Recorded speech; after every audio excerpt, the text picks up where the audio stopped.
My names are Professor Agnes Mwang'ombe, Professor of Plant Pathology in the Department of Plant Science, University of Nairobi. I am the PI for Cassava Value Chain Project, which is funded by Mastercard Foundation through RUForum in Kampala, Uganda.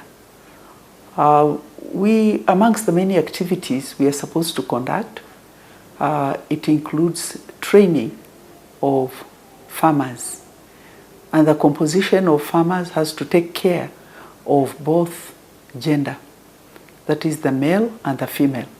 In addition to that, there is a big focus on the youth.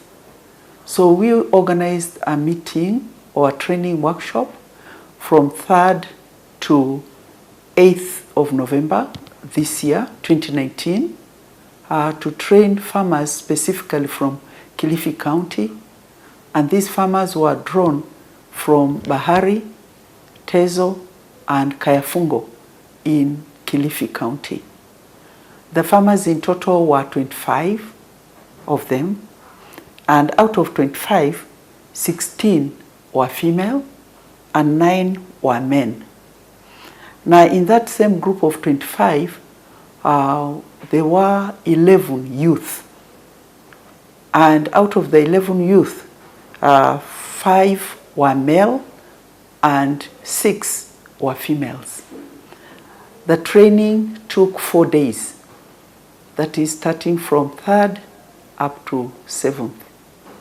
It covered the whole total value chain from production, seed sourcing, type of cultivars which are being cultivated in Kenya,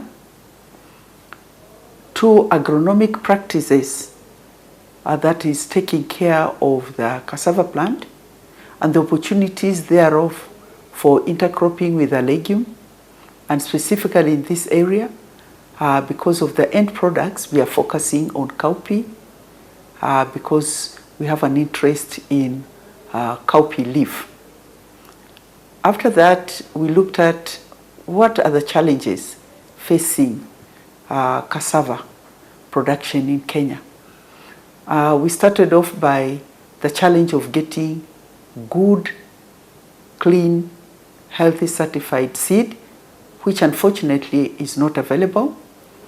But we took the trainees through a program where we have set up a lab here where we can be able to clean up, or rather to clean up the diseases which are usually transmitted with the cuttings, which is the normal planting process. In addition, we showed them other ways on how to be economical with the seed planting material, especially when we have got healthy certified material through TC.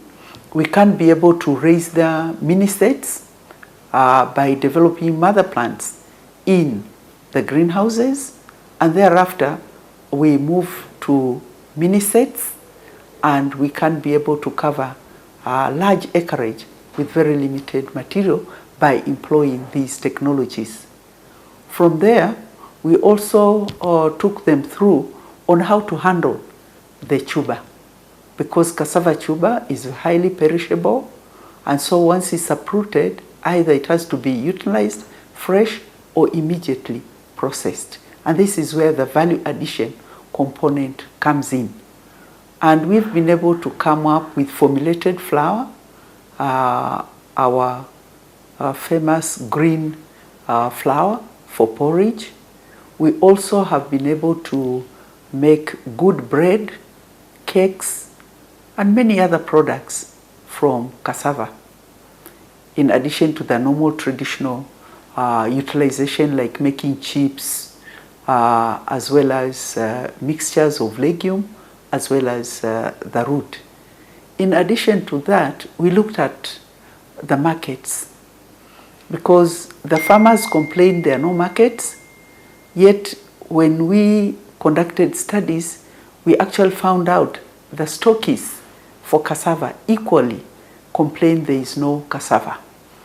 So we took the farmers through and guided them, because of the small scale type of production, or the farms are small, on the need to do aggregation, so that that can be able to attract the other players in the middle to be able to come with transport and pick up this cassava, so that it can be able to get to the markets which are in high demand. In addition, we also did expose the farmers on the need. We are not just growing cassava. We are looking at cassava as a food security issue, because these areas are some of the areas which are usually hard hit, especially during drought, by lack of food. So from the food point of view, this is a useful crop. It's also falling under the group of what we call climate smart crop. In addition, we can also formulate the various flowers we come up with by enriching them with other components, so that we can also deal with the nutritional challenges the same communities or even at large Kenya faces.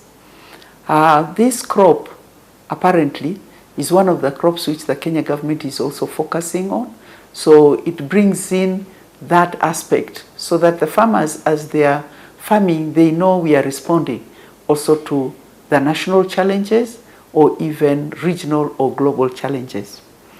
The farmers were very keen to understand the diseases. And so we took them through both field as well as laboratory to expose to them on those aspects of the pests, which include the diseases as well as insects, and how these can be managed in the field so that they do not interfere. We also took through the farmers the calculation from the cost of producing this crop all along, and what would be the profit like. And one or two farmers were very clear. They are indeed making that money because they have been able to grow a good crop, getting the good high yields. We are talking of yields of no less than 40 to 60 tons per acre. And this is a very high yield indeed. And so the program ended well, in that at the end, the farmers were given certificates of participation before they returned home. But before they left, one of the arrangements we had made was for the farmers, as they get back, especially in this rainy season, to go and raise up a nursery of cassava planting material using the mini-set technology. And this has already been done in Kilifi.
Ni mtamu sana bwana. Tamu. Hapo. Kabisa. Sawa. Tamu sana. Wow.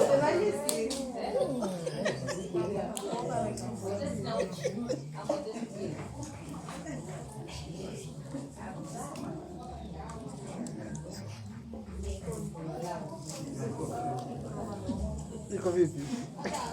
Tamu. Haya. Tamu sana.